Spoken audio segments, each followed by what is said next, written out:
Your psychiatrist may prescribe antipsychotics for one or more of your borderline personality disorder (BPD) symptoms.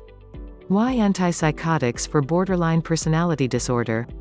The term borderline was coined because early psychiatrists believed that the symptoms of BPD were on the border between neurosis and psychosis. For this reason, some of the first medications tested for BPD were antipsychotics. Although we now know that BPD does not share features with psychosis, and is not a psychotic disorder, research has shown that antipsychotic medications may be effective in reducing some of the symptoms of BPD, specifically, anger and hostility, intense mood shifts, and cognitive symptoms, like paranoid thinking. 1. That being said, research shows that antipsychotics are not effective in improving anxiety, depressed mood, and impulsivity in BPD. In addition, while the short-term use of antipsychotics may be effective in BPD, the benefit of frequent and long-term use of antipsychotic is controversial. Types of antipsychotics. There are two main types of antipsychotics, typical and atypical. Typical antipsychotics. Typical antipsychotics are the older variety of antipsychotic medications, known as first-generation antipsychotics. They are less commonly used due to their potential for serious side effects like movement disorders.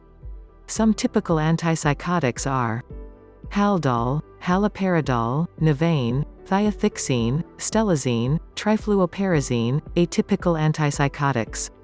Atypical antipsychotics are the newer generation of antipsychotic medications, and they produce less of the movement related to side effects.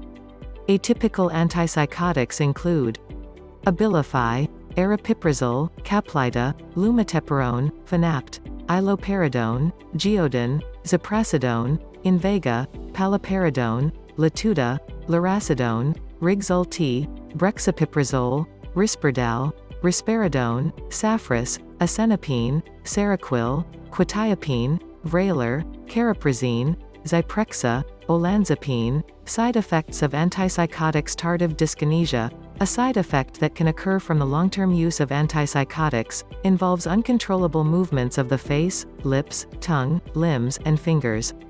It's irreversible, and the risk of developing it is higher with the typical antipsychotics than the atypical antipsychotics. 2.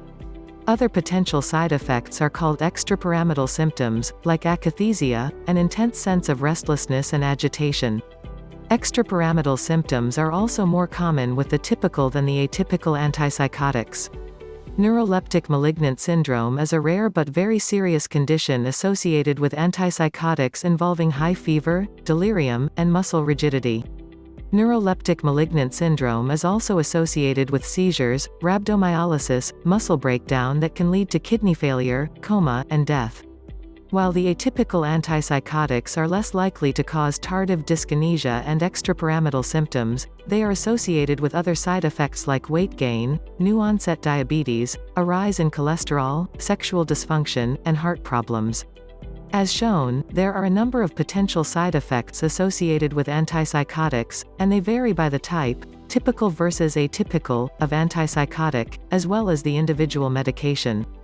If your doctor prescribes an antipsychotic, be sure to review the side effects with your doctor and take the medication as directed.